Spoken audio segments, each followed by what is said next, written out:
بسم اللہ الرحمن الرحیم۔ السلام علیکم۔ امید کرتی ہوں کہ آپ سب خیر و عافیت سے ہوں گے۔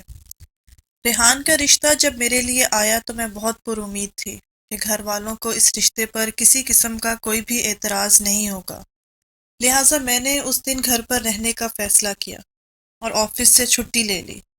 مہمانوں کے لیے کیا جانے والا سارا انتظام میں نے اپنے ہاتھ میں لے لیا، کیونکہ ریحان کے والدین کا تعلق گاؤں سے تھا، اس لیے اس کے مخصوص پس منظر کے تحت میں نے ریفریشمنٹ کا انتظام کیا، کیونکہ میں بہت اچھے سے جانتی تھی کہ گاؤں کے لوگ بہت زیادہ دیسی پکوان کے شوقین ہوتے ہیں، انہیں یہ پردیسی کھانے پسند نہیں ہوتے، اسی لیے میں نے گھر میں کھیر، پکوڑے، سموسے اور چاٹ اپنے ہاتھوں سے بنا لی، اور احتیاطاً میں نے رات کے کھانے کے لیے چکن چاول، ریڈی میڈ شامی کباب اور سلاد کا بھی انتظام کر کے رکھ لیا۔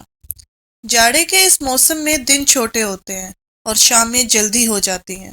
ویسے تو وہ شام کی چائے پر آ رہے تھے، لیکن کیا خبر، باتیں کرتے کرتے وقت گزرنے کا پتہ ہی نہ چلے اور رات کے کھانے کا ٹائم ہو جائے، تو اس لیے میں نے وقت کی نزاکت کو دیکھتے ہوئے پہلے سے ہی جوڑ توڑ کر کے اپنا انتظام کر لیا، تاکہ کوئی افراتفری نہ پھیل جائے اور مجھے چھوٹے بھائی کو بازار کی طرف بھگانا نہ پڑے۔ ویسے بھی ہم 5 بہنوں کی شادیوں کے ارینجمنٹ کے بعد میں اتنی ایکسپرٹ ہو چکی تھی کہ مجھے کوئی دقت نہ ہوئی، لیکن میرے لیے سب سے زیادہ حیران کن بات یہ تھی کہ گھر میں امی، بھائی، حتیٰ کہ میری شادی شدہ بہنوں تک کے منہ لٹکے ہوئے تھے۔ امی کے منہ بنانے کا تو مجھے سمجھ لگ رہی تھی کہ وہ میری شادی کے اس فیصلے سے خوش نہیں ہیں، لیکن میری شادی شدہ بہنوں کو کیا مسئلہ تھا، یہ میری سمجھ سے بالا تر تھا۔ میں مسلسل ہاتھ چلاتے ہوئے کچن میں کام تو کر رہی تھی، لیکن میرا دماغ اپنے خاندان کی اس عجیب سی سیاست پر الجھا ہوا تھا۔ اس موقع پر ان سب کو میرا ہاتھ بٹانا چاہیے تھا، لیکن وہ سب امی کے کمرے میں بیٹھ کر نہ جانے کون سے ایسے مسئلے ڈسکس کر رہی تھیں جن پر آج ہی بات کرنا بہت ضروری تھا۔ میں کام چھوڑ کر دوبارہ امی کے کمرے میں گئی تو وہ مجھے دیکھتے ہی بالکل خاموش ہو جاتی، یہاں تک کہ امی بھی مجھ پر انتہائی ناگواری کی نظر ڈالتی اور پھر دوسری طرف دیکھنے لگ جاتی۔ میں نے اپنی بہنوں کو آواز بھی دی کہ آ کر میرے ساتھ کچن میں کام کرواؤ، لیکن وہ ٹس سے مس نہ ہوئے۔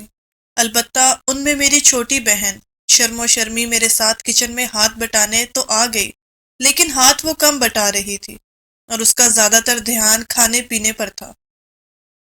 اب میں اسے ٹوک بھی نہ سکتی تھی کہ نہ جانے وہ کیا سوچے گی، ویسے بھی میری دوسروں کو روک ٹوک کی عادت نہیں تھی۔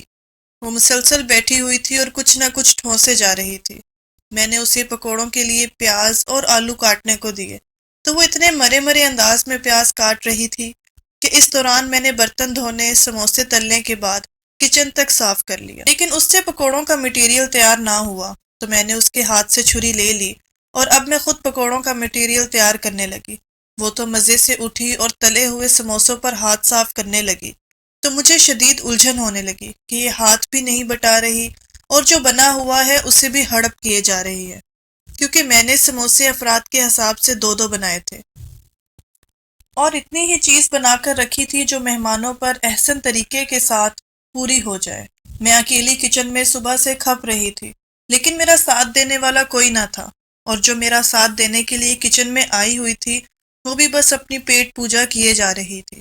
اسے اس بات سے کوئی غرض نہیں تھا کہ اس کی بڑی بہن کے لیے مہمان آ رہے ہیں، وہ اٹھ کر میرے کام کا بوجھ بانٹ لیتی، بلکہ الٹا مجھ پر بوجھ بنائے جا رہی تھی۔ تو میں نے اسے آرام سے کہا کہ میں کر لوں گی، اب تم جاؤ، تو اس نے تو جیسے شکر کے کلمے پڑھے اور فوراً ہی سموسہ ہاتھ میں پکڑے وہ باہر چلی گئی۔ نہ جانے کیوں اپنوں کی بے حسی دیکھ کر میری آنکھوں میں آنسو آ گئے، تو میں نے سوچا یہ سب کس وقت مجھ سے دشمنی نکال رہے ہیں، جن کے لیے میں نے اپنی جوانی قربان کر ڈالی، انہیں پڑھایا لکھایا، اور پھر گھر کا نظام میں نے اس وقت سنبھالا جب ابو کی ڈیتھ ہو گئی۔ گھر میں کمانے والا کوئی بھی نہیں تھا اور امی کو باہر نکل کر کام کرنے کا کوئی آئیڈیا نہیں تھا، نہ ہی وہ پڑھی لکھی تھی، نہ کوئی جاب کر لیتی، اور نہ ہی ہمارے اس علاقے میں کوئی ایسی فیکٹری تھی جہاں پر وہ اپنی مزدوری شروع کرتی۔ تو ایسے وقت ان کے لیے میں نے انتہائی کم عمری میں کمر کس لی اور دن رات محنت شروع کر دی۔ ہم پہ بہت برا وقت شروع ہو چکا تھا۔ جو تھوڑی بہت رقم ابو نے پس انداز کر کے رکھی ہوئی تھی وہ بہت تیزی کے ساتھ ختم ہو رہی تھی۔ ہم جو 3 وقت کا کھانا کھاتے تھے اب ایک وقت کے کھانے پر آ گئے، اور اس میں بھی اتنا پانی ڈال دیتے کہ وہ سال بمشکل ہم بہن بھائیوں پر پورا اترتا۔ میرے تمام بہن بھائی چھوٹے تھے اور سبھی اسکول جانے والے تھے۔ ہم 5 بہنیں اور ایک بھائی، جن میں سے سب سے بڑی میں تھی اور سیکنڈ ایئر کر چکی تھی، اپنے گھر کے حالات کو اپنی آنکھوں سے دیکھ رہی تھی۔ ایسا لگتا تھا جیسے بہت طوفانی رات میں ہماری کشتی کھلے سمندر میں تیر رہی ہے، اور کچھ سمجھ نہیں آ رہی کہ اس کشتی کو لے کر ہم کس سمت سفر شروع کریں۔ ابو ایک پرائیویٹ کمپنی میں ملازم تھے، اس لیے ان کی پینشن نہیں تھی، ورنہ پھر بھی تھوڑا بہت گزارا ہمارا چل جاتا۔ بس ماہانہ تنخواہ تھی، اور وہ بھی بس اتنی ہی تھی کہ ہم عزت کے ساتھ اپنا وقت گزار رہے تھے۔ ابو نے جاتے جاتے بس ایک احسان ہماری زندگیوں پر کیا کہ اوکھے سوکھے ہو کر انہوں نے اپنا ایک ذاتی 2 کمروں والا گھر بنا لیا، ورنہ آج ہم سب بہن بھائی روڈ پر بیٹھے ہوتے۔ ان حالات میں امی بہت زیادہ چڑچڑی ہو گئی تھیں، اور وہ اپنا زیادہ غصہ ہم بہن بھائیوں پر نکال کر پھر خود بھی رونے لگتی۔ کچھ سمجھ نہیں آ رہی تھی کہ ہم ان حالات سے کیسے باہر نکلیں۔ ہمارے حالات کیا خراب ہوئے کہ ہمارے وہ رشتہ دار جو ابو کی زندگی میں ہمارے گھر سے چائے پیے بنا اٹھا نہیں کرتے تھے، جن کی باتیں ختم ہونے کا نام نہیں لیتی تھیں، اور رات کھانے کا وقت ہو جاتا تو کھانا بھی کھا کر ہی یہاں سے جاتے تھے، اب ہم سے ایسے کتراتے کہ جیسے ہمیں کوئی موذی بیماری لگ گئی ہو۔ امی نے اپنی تنگ دستی میں ماموں سے مدد امداد کے بارے میں بھی کہا، لیکن وہ تو اپنے ہی خاندان کے مسئلے مسائل اور ہاتھ کی تنگ دستی کا ذکر امی کے سامنے لے بیٹھتے تو امی کو چپ ہی لگ جاتی۔ امی کے حالات کو دیکھتے ہوئے امی کی بھابھیوں نے انہیں چائے تک کا پوچھنا چھوڑ دیا۔ وہ جیسے بھوکے پیٹ ان کے گھر جاتی ویسے ہی بھوکے پیٹ اٹھ کر آ جاتی۔ ابو کے بعد ایسا لگتا تھا کہ جیسے ہم کسی ایسے جزیرے پر آ کر بیٹھ گئے ہیں جہاں ہمارے ارد گرد کوئی بھی انسان نہیں ہے۔ آہستہ آہستہ جمع پونجی اس حد تک آ گئی کہ صرف ہفتے کے راشن کے لیے امی کے پاس پیسے رہ گئے۔ وہ بار بار اپنے بٹوے میں سے پیسے نکال کر گنتی، اور پھر گہری سوچوں سے گھر کے در و دیوار کو دیکھنے لگتے۔ بالآخر ہمارے ہمسائے میں رہنے والی خالہ نے امی کو راہ سجائی کہ تم کسی گھر میں کام شروع کر دو، کم از کم بچوں کی روزی روٹی تو پوری ہوگی نا۔ خالہ کی بات سن کر امی کی آنکھوں میں آنسو آ گئے، اور وہ گھر آ کر دیر تک روتی رہیں کہ کہاں ایک وقت ایسا بھی تھا کہ ان کے شوہر گھر کے کام کاج کرنے پر انہیں ٹوک دیا کرتے، اور انتہائی محبت کے ساتھ انہیں صحت کا خیال رکھنے کا بھی کہتے۔ بچوں کی اوپر تلے کی پیدائش کے وقت ابو خود ہی گھر کے سارے نظام کو سنبھالتے اور امی کو بھرپور آرام کا وقت دیتے۔ ابو کو امی کے ہاتھ بے حد پسند تھے، تو اکثر وہ انہیں لکڑی کی آگ سے کالے ہو جانے والے برتن دھونے نہ دیتے اور خود ہی دھو دیا کرتے کہ تمہارے ہاتھ خراب ہو جائیں گے۔ تو امی ان کی باتوں پر ہنس دیتی اور کہتی کہ اگر آپ کی بات کسی اور نے سن لی نا تو سب یہی کہیں گے کہ یہ زن مرید ہے۔ تو ابو ہنس دیتے اور کہتے کہ ہاں بھائی کہنے دو، یہ ٹائٹل تو خوش نصیب لوگوں کو ملتا ہے۔ تو امی ان کی بات سن کر ہنسنے لگتی، اور آج ان کے جانے کے صرف 1 ماہ بعد ہی امی کو لوگوں کے گھر کے پوچھے مارنے تھے، برتن دھونے تھے، ان ہاتھوں سے کہ جن سے انہوں نے کبھی اپنے گھر میں بھی اتنی صفائی ستھرائی نہیں کی تھی۔ وہ اپنے دونوں ہاتھوں کو غور سے دیکھتے دیکھتے انہیں سینے سے لگا کر رونے لگیں۔ کہاں چلے گئے ہیں ارشد؟ آپ نے اپنی زندگی میں خود محنت کی، لیکن مجھے کبھی بھی محنت مشقت کا عادی نہیں ہونے دیا۔ باہر کا کام کرنا تو بہت دور کی بات، آپ نے تو کبھی مجھے گھر کا کام بھی زیادہ نہیں کرنے دیا، مہارانی بنا کر رکھا۔ آج دیکھیں آپ کی مہارانی 2 وقت کی روٹی پوری کرنے کے لیے نہ جانے کیسے کیسے جتن کرے گی۔ میں دروازے میں کھڑی ہو کر اپنی ماں کے یہ رونے اور گلے سن رہی تھی، پھر نہ جانے کیسے میری آنکھوں سے آنسو بہے۔ یکے بعد دیگرے میرے بہن بھائی بھی میرے پاس آ کر کھڑے ہوئے، تو مجھے احساس ہوا کہ میں رو رہی ہوں۔ میں نے فٹافٹ اپنے آنسو صاف کیے اور اپنے بہن بھائیوں کو اس کمرے سے دوسرے کمرے میں لے آئی تاکہ امی کھل کر رو کر اپنے دل کا بوجھ ہلکا کر سکیں۔ ابو کے جانے کے بعد آج پہلی بار امی اتنا تڑپ کر رو رہی تھی، ورنہ اس سے پہلے وہ کبھی اتنا نہیں روئیں۔ میں فوراً کچن میں آئی اور امی کے لیے 1 کپ چائے بنانے لگی تو ڈبے میں چینی بہت تھوڑی رہ گئی تھی۔ جہاں ہم چمچے بھر بھر کے چینی سے چائے بناتے تھے، وہاں آج مجھے بہت ہی احتیاط سے چینی والی چائے بنانی پڑ رہی تھی۔ میں فٹافٹ چائے بنانے کے بعد امی کے پاس لائی اور خاموشی سے چائے کا کپ ان کی طرف بڑھا دیا۔ مجھے دیکھتے ہی انہوں نے اپنے آنسو صاف کیے اور میری طرف سوالیہ نظروں سے دیکھنے لگی۔ یہ کیا ہے؟ کس نے دیا ہے؟ تو مجھے ان کی غائب دماغی پر پریشانی سے ہوئی۔ امی کون دے گا؟ میں نے بنائی ہے آپ کے لیے۔ ارے اس وقت چائے بنانے کی کیا ضرورت تھی؟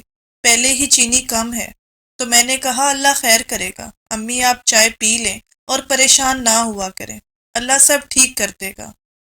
تو وہ چائے کا کپ ایک طرف رکھ کے مجھے اپنے سینے سے لگا کر پھر سے رونے لگی۔ سب کیسے ٹھیک ہوگا؟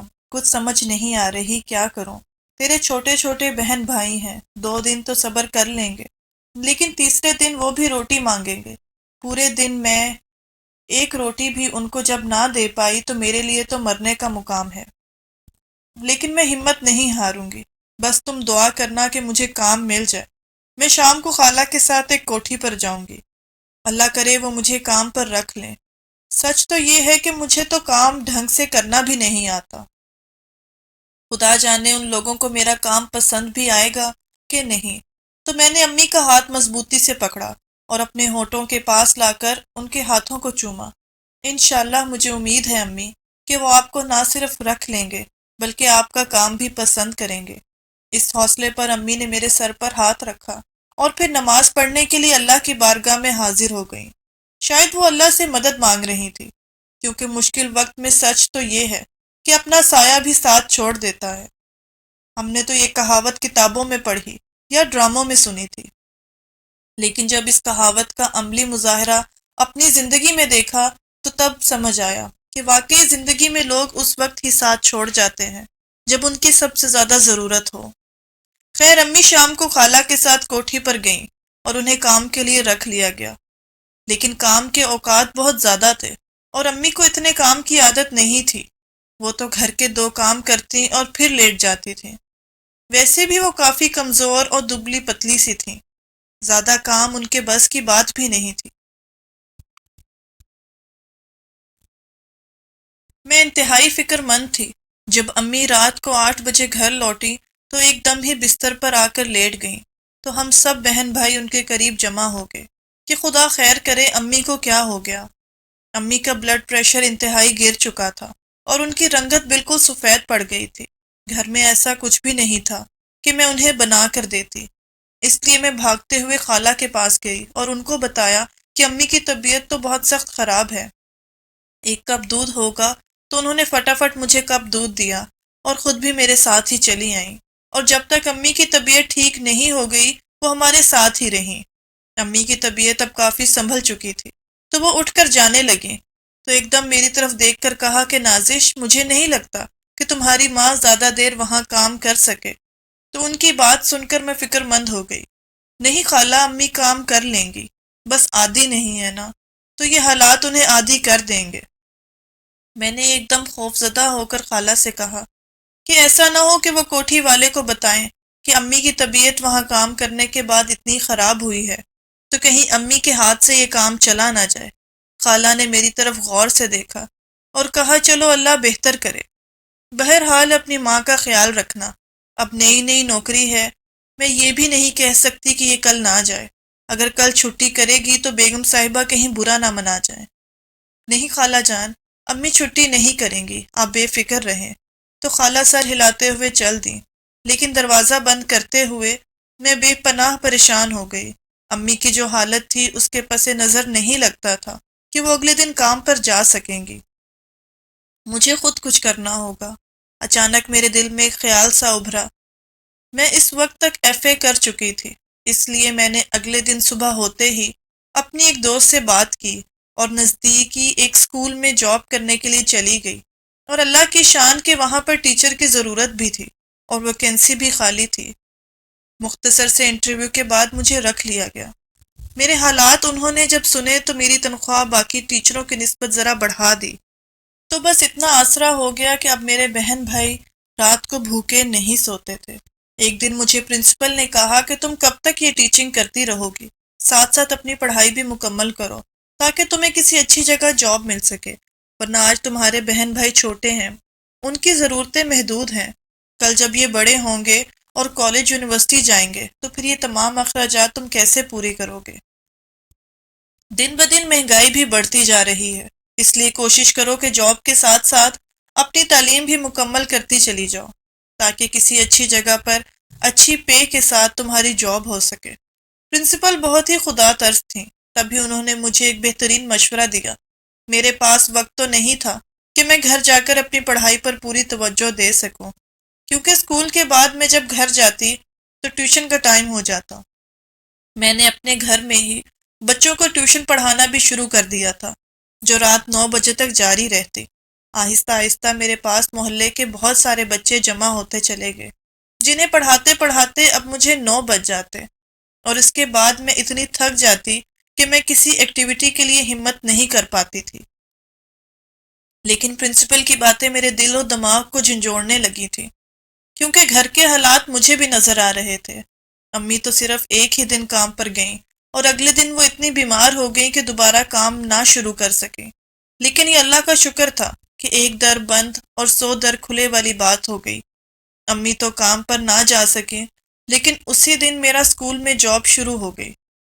لیکن اب مجھے واقعی ان حالات سے لڑنے کے لیے سخت جان بننے کی ضرورت تھی، تو میں نے سوچ لیا کہ میں پرنسپل کی بات پر ضرور عمل کروں گی۔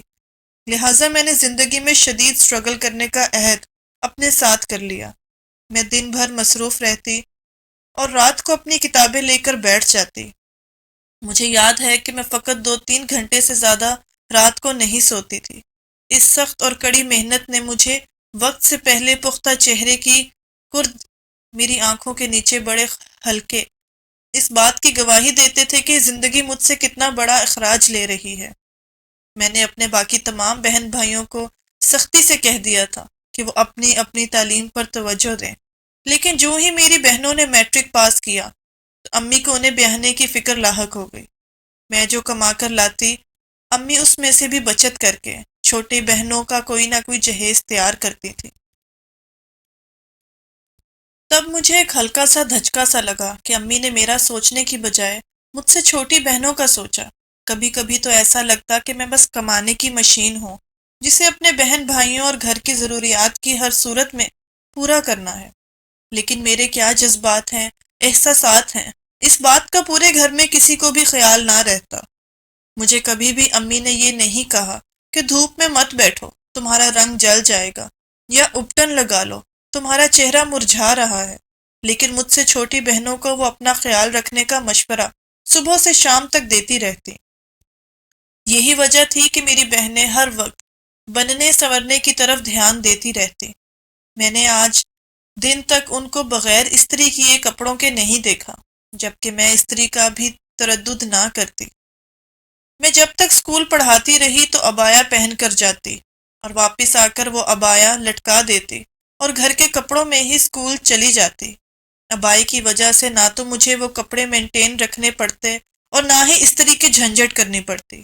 میں چونکہ کام بہت لگن سے کرتی تھی، اسی لیے پرنسپل مجھ سے بہت خوش تھیں اور انہوں نے مجھے کبھی بھی کپڑوں کی وجہ سے نہیں ٹوکا۔ حالانکہ اسکول میں ٹیچرز کو ان کی ڈریسنگ کی وجہ سے اکثر روک ٹوک کی جاتی تھی۔ ایسے میں جب میں اپنی بہنوں کو دیکھتی تو مجھے ایسا لگتا جیسے میں ان میں شاید سوتیلی ہوں، کیونکہ امی کا سارا فوکس باقی بہن بھائیوں کی طرف ہوتا، انہیں میں کہیں پر بھی کھڑی نظر نہ آتی۔ اگر کبھی طبیعت خراب ہونے کی وجہ سے یا کام کے برڈن کی وجہ سے میں چھٹی کر لیتی تو امی بہت برا مناتی اور کہتی کہ دیکھو تمہاری سیلری اس بار کٹ جائے گی۔ تو میں حیران نظروں سے ان کی طرف دیکھتی کہ جو اس پورے گھر کا بوجھ سالوں سے اٹھا کر پھر رہی ہے، اگر وہ کبھی چھٹی کر لے تو وہ بھی اس کی ماں کو گوارا نہیں۔ ایسے میں میرا دل بہت تھک جاتا جب یہ باتیں میں سوچنے لگتی۔ بہن بھائی بھی میرے پاس تبھی آ کر بیٹھتے جب انہیں ضرورت ہوتی، ورنہ وہ اپنے الگ کمرے میں اپنے کام میں مشغول رہتے۔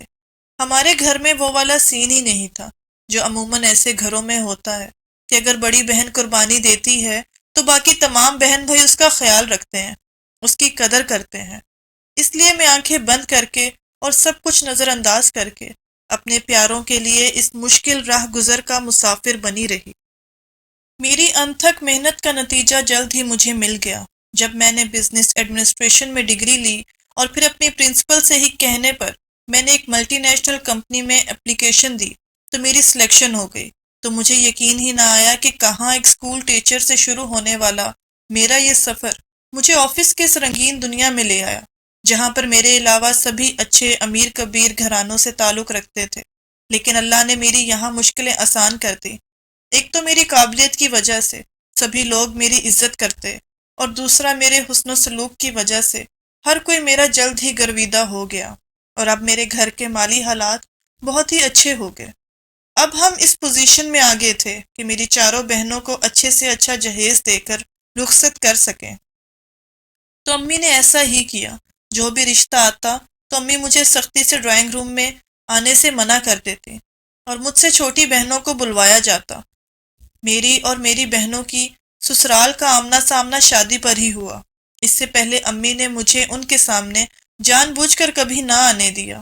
میری بہنوں کی سسرال اکثر امی پر حیران ہوتی کہ آپ نے بڑی بیٹی کی شادی کی بجائے اس سے بہت چھوٹی بہنوں کی شادی میں بہت جلدی دکھائی، جبکہ بڑی بیٹی کی شادی میں آپ یہ جلدی نہ دکھا سکی۔ تو امی کہتی کہ وہ میری بیٹی نہیں بیٹا ہے، اسی نے تو یہ گھر سنبھال رکھا ہے، اگر میں اس کی شادی کر دوں تو پھر اس کے چھوٹے بہن بھائی تو رل ہی جائیں گے۔ جب سب اپنے اپنے گھروں کے ہو گئے تو میں اس کی شادی بھی کر دوں گی، لیکن لوگوں کی زبانیں کوئی کیسے پکڑ سکتا ہے۔ جب سب بہنوں کی شادی ہو گئی اور میرے بھائی کی دلہن بھی امی لے آئیں تو لوگ امی پر بڑے حیران ہوتے کہ اب یہ کیوں اپنی بیٹی کی شادی کرنے میں دلچسپی نہیں لیتی، حالانکہ میرے تمام بہن بھائیوں کی شادی کے بعد بھی میرے رشتے آتے تھے، لیکن امی حامی نہ بھرتی۔ تو رشتے والی خالہ کئی بار امی پر خفا ہوئیں کہ اب کیا مسئلہ رہ گیا ہے، اس بچی کی جان اس میں لٹکی ہوئی ہے، اب تو سب کی شادی ہو گئی تو اس کے ہاتھ پیلے کرنے کا سوچو۔ تو امی کہتی کہ یہ ابھی خود ہی شادی نہیں کرنا چاہتی تو ہم زبردستی تو نہیں کروا سکتے نا۔ تو میں امی کی بات پر بے حد حیران ہوتی کہ میں نے کب امی کو اپنی شادی سے منع کر رہا ہے، اور شرم کے مارے میں خود بھی اپنی شادی کے حوالے سے امی سے بات نہ کر پاتی کہ امی کیا سوچیں گی۔ کبھی کبھی سوچتے سوچتے میری کنپٹیاں جلنے لگتی کہ میرے ساتھ کی کئی لڑکیاں شادی شدہ ہو کر بال بچے دار بھی ہو گئیں، اور اب ان کے بچے بھی جوان ہونے لگے، اور ادھر میری ماں ہے کہ انہیں میرا خیال ہی نہیں آتا۔ میں اپنی بہنوں کو دیکھتی وہ خوش و خرم اپنے بال بچوں کے ساتھ ہر ویکنڈ ہمارے گھر آتی، امی ان کے لیے اتنے پکوان پکاتی، خوب ہلا گلا ہوتا، اور پھر وہ 2 راتیں رہنے کے بعد واپس چلی جاتی۔ یہ ہر ویکنڈ ہوتا۔ کئی بار تو میری بھابھی بھی اس بات پر خفا ہونے لگ گئیں کہ اتنے بڑے ٹبر کے لیے مجھ سے کھانا نہیں بنتا۔ آپ نے اگر اپنی بیٹیوں کی ہر ویکنڈ پر مہمان نوازی کرنی ہے تو پھر بہتر ہے کوئی کک رکھ لیں، یا پھر باہر سے کھانا آرڈر کیا کریں۔ امی نے دبے دبے الفاظ میں کک رکھنے کی بات کی تو میں نے حیرت سے امی کی طرف دیکھا اور پوچھا کہ اس کی سیلری ہوتی ہے، امی وہ کون دے گا؟ کیا بھائی اس کی تنخواہ دینا پسند کرے گا؟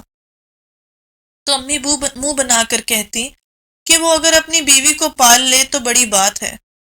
تو ایسے میں اپنی ماں کو بڑی حیرت سے دیکھتی، گویا وہ اپنے اور بہو اور اپنی آنے والی مہمان بیٹیوں کے لیے خرچہ بھی مجھ سے ہی نکلوانا چاہ رہی ہیں۔ تو مجھے بہت دکھ ہوتا، اور دکھ کیوں نہ ہوتا کہ میرے پیسے امی آلنے تالنے شوقوں پر خرچ کر رہی تھیں، لیکن کبھی بھی انہوں نے میرے جہیز کے لیے سوئی کا دھاگا بھی نہ خریدا۔ جانے کیوں امی کو میری شادی کا خیال ہی نہیں آتا تھا، نہ ہی وہ اس حوالے سے بات کرتی تھی، اور نہ ہی میرا جہیز جمع کرنے کے حوالے سے وہ کوئی پیش قدمی کرتی۔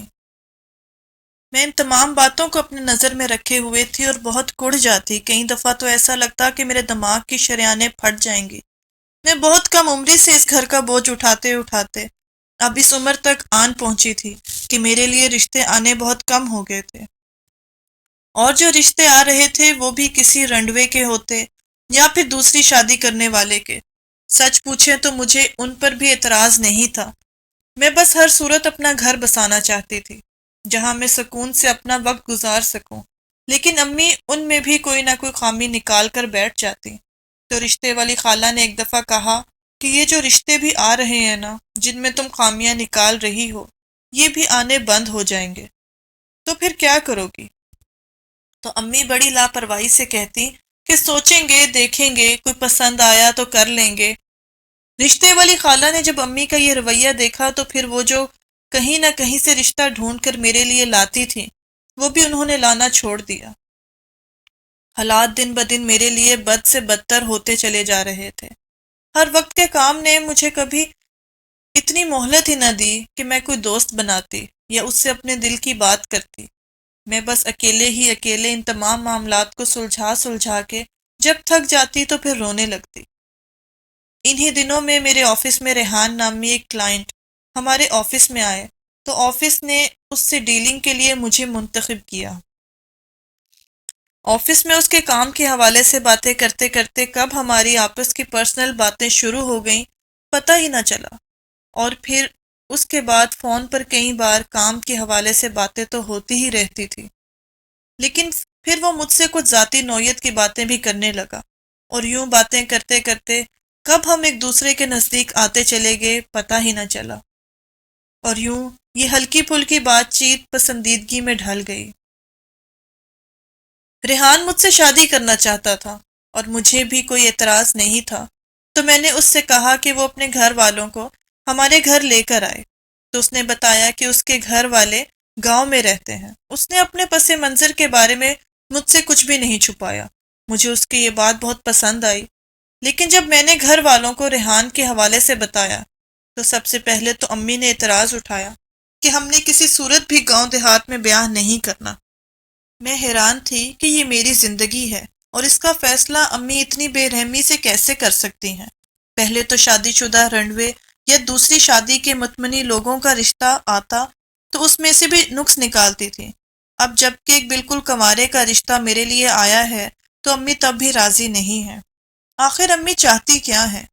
بہرکیف میں نے اپنے گھر والوں کی ناراضگی مول لے کر ریحان کو اس کی فیملی کے ساتھ آنے کی دعوت دے ڈالی۔ ریحان کی فیملی میں اس کی والدہ اور بڑی بھابھی ہمارے گھر پر آئیں۔ مجھے دیکھا، پسند کیا اور ریحان کے نام کی انگوٹھی میری انگلی میں پہنا کر اگلے مہینے شادی کی ڈیٹ فکس کر کے چلی گئیں۔ یہ سب کچھ انتہائی آنن فانن ہوا تھا کہ گھر والے ابھی تک ہکا بکا بیٹھے تھے۔ ایک ماہ بعد میری ریحان کے ساتھ شادی ہو گئی اور میں بیاہ کر اس کے گھر چلی گئی، لیکن مجھے یہاں صرف ایک ماہ ہی رہنے کا موقع ملا۔ پھر مجھے اپنی کمپنی کی طرف سے کینیڈا آفس کے لیے بھیج دیا گیا، تو میں نے جاتے ہی ریحان کے ویزے کے لیے کوشش شروع کر دی اور ریحان کو بھی اپنے پاس بلا لیا، اور یوں میری زندگی کی ناؤ اب پرسکون طریقے سے چلنے لگی تھی کہ اچانک مجھے پتا چلا کہ ریحان کو معدے کا کینسر ہے، اور یہ بات مجھے ریحان نے بتائی۔ میں اس کے ساتھ ہاسپٹل جانا چاہتی تھی مگر اس نے منع کر دیا۔ اس نے مجھے کہا کہ مجھے ڈاکٹر نے جواب دے دیا ہے۔ وہ ہر وقت روتا رہتا اور ایک دن بولا کہ میں اپنے گاؤں میں جا کر مرنا چاہتا ہوں۔ اس کی بات سن کر میں رونے لگی اور پھر میں نے ایک انتہائی فیصلہ کیا۔ میں نے یہاں اپنا خریدا ہوا گھر بیچا اور ریحان کو لے کر میں اس کے گاؤں چلی آئی۔ شروع میں تو مجھے اس بات کا احساس نہیں ہوا، لیکن جلد ہی یہ بات میرے نوٹس میں آئی کہ ریحان ہر وقت گاؤں کے ایک مزار میں فقیر کے ساتھ بیٹھا رہتا ہے، اور کچھ ہی دنوں میں وہ ٹھیک بھی ہونے لگا۔ اس کی صحت بھی اچھی ہو گئی تو میں بہت حیران ہوئی کہ آخر اس مزار پر وہ ایسا کیا کرتا ہے کہ جس سے اس کی طبیعت ٹھیک ہو گئی۔ چنانچہ ایک رات میں یہ جاننے کے لیے مزار پر ریحان کے پیچھے پیچھے چلی گئی تو سامنے کا منظر دیکھ کر میری روح کانپ گئی، کیونکہ وہ وہاں پر کسی فقیر کے ساتھ نہیں بیٹھتا تھا بلکہ وہاں وہ ایک لڑکی کے ساتھ بیٹھا تھا۔ میں جب ان کے سر پر آ کر کھڑی ہوئی تو وہ دونوں ڈر گئے اور ڈر کے مارے گھبرا گئے۔ اس سے پہلے کہ ریحان کچھ کہتا وہ لڑکی ایک دم سے رونے لگی اور مجھے کہا کہ تم ہمارا پیچھا کیوں نہیں چھوڑ دیتی۔ تو میں اس کی بات سن کر ہکا بکا رہ گئی اور حیرت سے ریحان کو دیکھنے لگی، تو ریحان اسے غصے سے چپ کرانے لگا۔ تو میں نے ایک دم سے ریحان کو کہا کہ یہ لڑکی کیا بات کر رہی ہے، کون ہے یہ؟ تو ریحان کی بجائے وہ لڑکی ایک دم سے غصے سے بولی کہ یہ تمہیں کیا بتائے گا، اس کا منہ تو تمہارے نوٹوں نے بند کر رکھا ہے۔ میں تمہیں بتاتی ہوں، میں اس کی بچپن کی منگیتر ہوں، اور اس نے مجھ سے شادی کا لارا اپنی شادی ہو جانے کے بعد بھی لگا رکھا تھا، اور یہی کہا تھا کہ میں بہت جلد گاؤں آ کر تم سے شادی کر لوں گا، لیکن تم اسے اپنے ساتھ باہر لے گئی۔ اب یہ مجھ سے شادی کرنا چاہتا ہے، لیکن تم سب سے بڑی رکاوٹ ہو۔ تم ہماری زندگی سے نکل کیوں نہیں جاتی؟ میں نے ایک شکوہ بھری نظر ریحان پر ڈالی تو وہ نگاہ چرا گیا۔ تو گویا ریحان نے مجھ سے میری وجہ سے نہیں، بلکہ میری اچھی جاب اور پوزیشن کی وجہ سے شادی کی تھی، کیونکہ اس کو لگتا تھا کہ اس کی غریبی اور بے روزگاری کا ایک یہی حل ہے۔ گویا وہ بھی مجھے ایک اے ٹی ایم مشین سے کم نہیں سمجھتا تھا۔ وہ دونوں آج کل میں شادی کر ہی لیتے اگر مجھے پتہ نہ چلتا، کیونکہ میں ویسے بھی اگلے مہینے دوبارہ آفس جوائن کرنا چاہ رہی تھی، تو ریحان نے مجھے خوشی خوشی اس کی اجازت دے دی۔ حالانکہ میں حیران بھی ہوئی تھی، لیکن وہ بضد تھا کہ مجھے شہر جا کر اپنے آفس کو جوائن کر لینا چاہیے۔ تو اس وقت مجھے ایسے لگا کہ جیسے ریحان ایک بہت اعلیٰ ظرف انسان ہے، لیکن مجھے اب پتہ چلا کہ وہ مجھے آفس میں کام کے لیے بھیج کر خود یہاں چوری چھپے شادی کرنا چاہتا تھا، اور میرے ہی پیسوں پر عیاشی کرنے کا سوچ رہا تھا۔ لیکن اللہ کا کرنا ایسا ہوا کہ اینڈ ٹائم پر ہی اس کا بھانڈا پھوٹ گیا۔ مجھے زندگی میں اتنی تکلیف کبھی اپنے بہن بھائیوں اور امی کے رویے سے نہیں ہوئی جتنی تکلیف مجھے اپنی محبت میں دھوکہ بازی پر ہوئی۔ میں اندر تک ٹوٹ گئی۔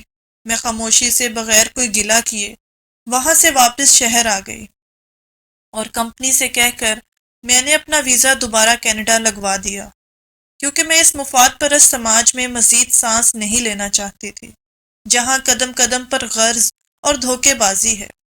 کینیڈا جانے سے پہلے میں نے ریحان سے خلا لے لی، اور پھر میں کینیڈا چلی آئی۔ جب زندگی میرے نصیب میں اکیلے ہی گزارنی لکھی ہے، تو پھر میں مطلب پرست رشتوں کا بوجھ کیوں ڈھونڈتی پھروں؟ لیکن اللہ تعالیٰ بہت ہی غفور الرحیم ہے۔ ایک دن میرے ایک آفس کے کولیگ نے، جو میری ہم عمر ہیں، انہوں نے مجھے پرپوز کیا۔ گو کہ شادی جیسے بندھن سے میرا دل اچاٹ تھا، لیکن یوں بھی تو نہیں رہا جا سکتا تھا، سو میں نے ہاں کر دی، اور اللہ کے فضل سے میری یہ شادی بہت ہی کامیابی کے ساتھ اب تک گزر رہی ہے۔ میرے شوہر شاید اللہ تعالیٰ کا بہت بڑا انعام ہے، اور انعام کیوں نہ ہو کہ میری ہر رشتے کے لیے قربانیاں کم نہ تھیں۔ ایسی ہی مزید اسلامی اور اخلاقی کہانیوں کے لیے ہمارے چینل کو سبسکرائب کریں۔